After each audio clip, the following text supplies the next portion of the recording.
Hello students, welcome to the Pole Science of Class 12 Arts, and today we will read about the 5th and 6th number organs of the United Nations, that is the Economic and Social Justice, and number 6 will be International Court of Justice.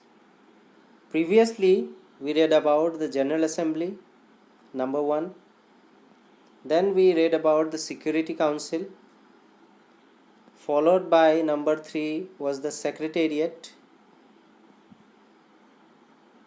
and fourthly we read about the Trusteeship Council. Clear? So today we will move forward with number 5th organ of the United Nations, that is the Economic and Social Council. So let us proceed then.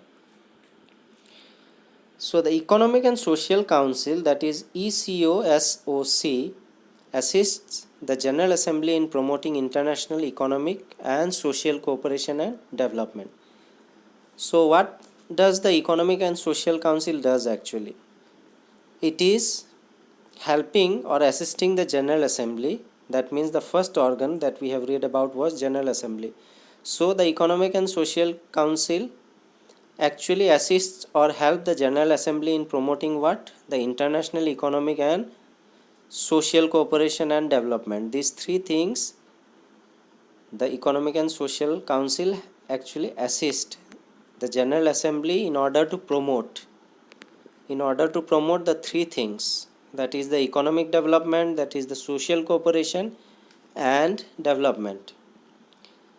The Economic and Social Council has 54 members, all of which are elected by the General Assembly for a 3-year term.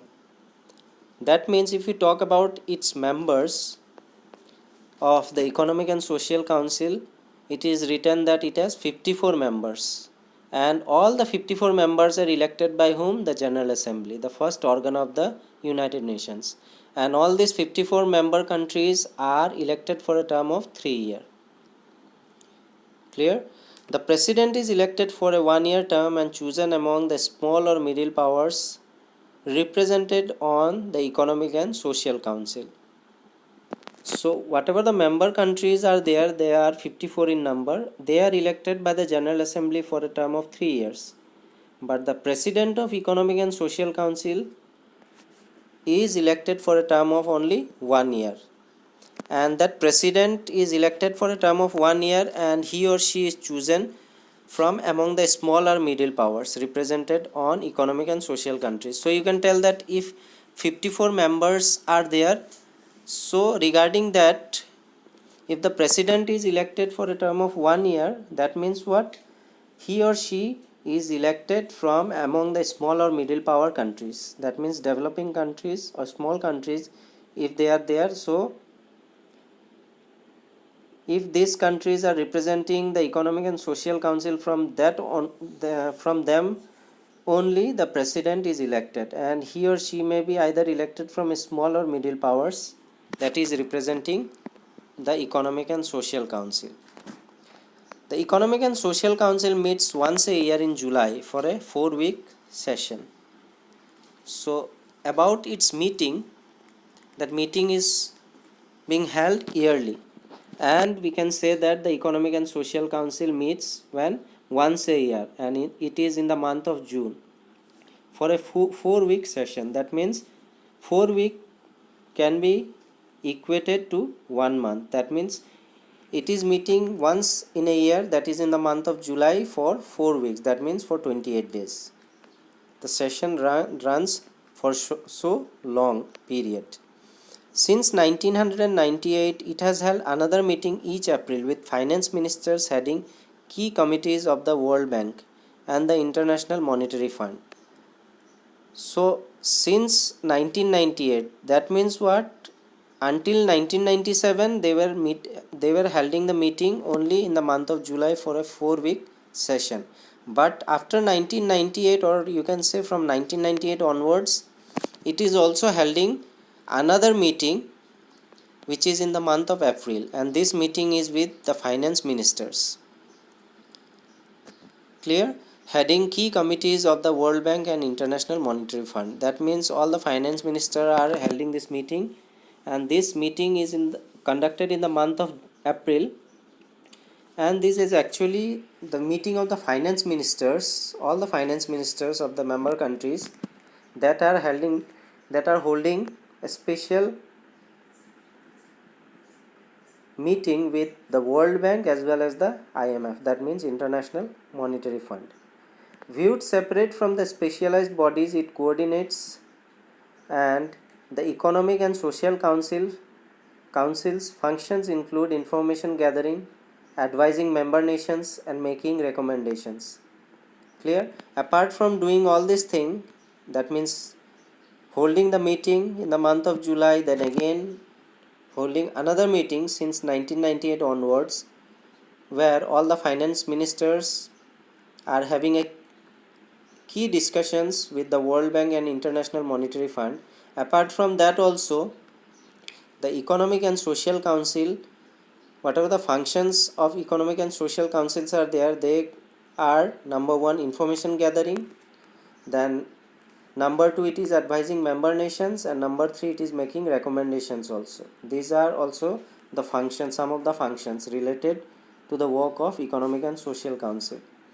In addition, the Economic and Social Council is well positioned to provide policy coherence and coordinate the overlapping functions of the UN's subsidiary, and it is in these roles that is most active.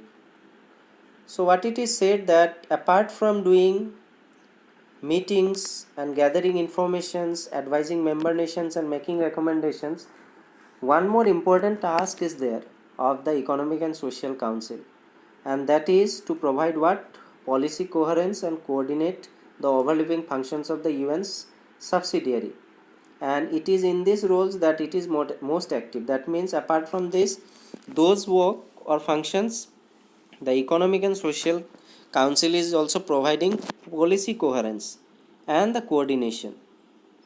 That means if some overlapping of or dysfunctions of the UN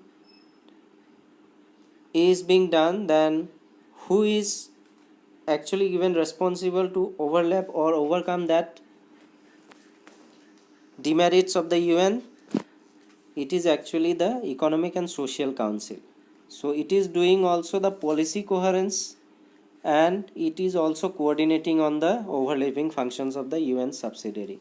And regarding this both policy coherence and overlapping the functions of the UN subsidiary, whatever the coordination the Economic and Social Council is doing, so this role it is doing it in a much active way.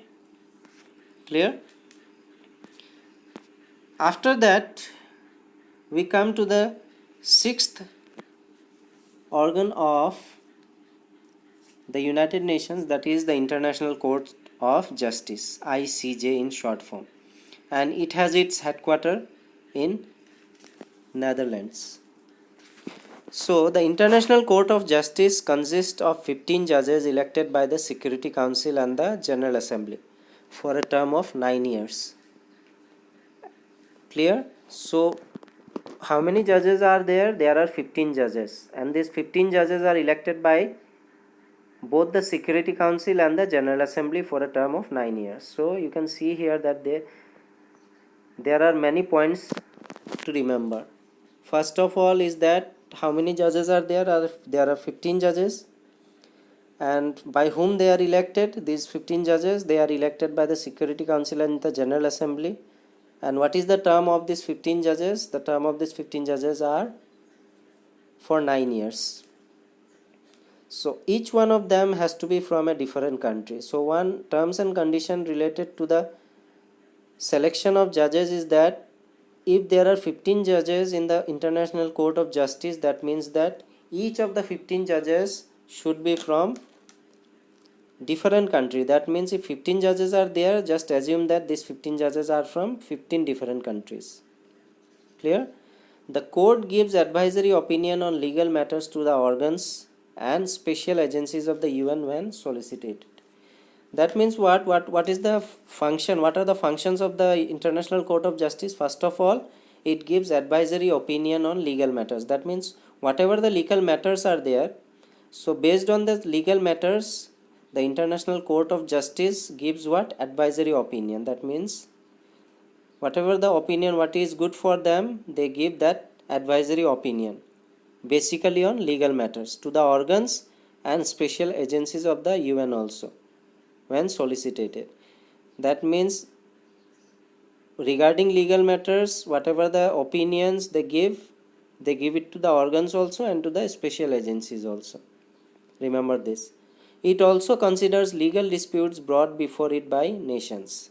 Apart from giving advisory opinion to the organs and special agencies of the UN, it also considers what? If there are any disputes between any countries, that can be what? That can be brought before the International Court of Justice. Clear? There might be disputes between 2 or 3 countries. So whatever the disputes are there, if that is legal disputes, that can be brought before the International Court of Justice. You can see here the picture of the International Court of Justice, where the headquarters is located in the Netherlands, and it's written like Peace Palace, seat of the International Court of Justice at The Hague, Netherlands. That means in the Netherlands, in a place called Hague, the International Court of Justice is located. Clear?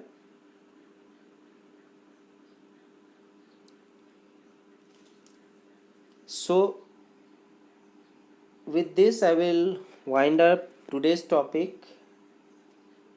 So till now we have, as a revision, what we have read till today. Let us just revise and go through what we have read actually and understand whatever the topic is there, starting from establishment of the League of Nations. After that, we have also come to know about the establishment of United Nations. Then the purposes of United Nations, what was the purpose of setting United Nations, followed by principles of the United Nations. Then we had read about some general information of the United Nations regarding its headquarters, its flag, its official languages, which are 6 in number, namely Chinese, English, French, Russian, Spanish and Arabic. Then we read about UN finances. Then we had read about membership, that what are the terms and conditions to be a member or to gain a member in the United Nations. Then we had started to read about main organs of the United Nations, which are 6 in number, starting from General Assembly, the Security Council, the Secretariat, the Trusteeship Council, the Economic and Social Council and the International Court of Justice. After that, we had read elaborately about each and every organ, starting first from General Assembly, then about Security Council, then number 3 was Secretariat, then number 4 we read about Trusteeship Council, number 5 that we read today was about Economic and Social Council. Clear? And lastly we read about the International Court of Justice. So I hope that whatever the points that we discussed today regarding the Economic and Social Council and the International Court of Justice, it is now very much clear to you. So with this I will wind up today's topic. Thank you.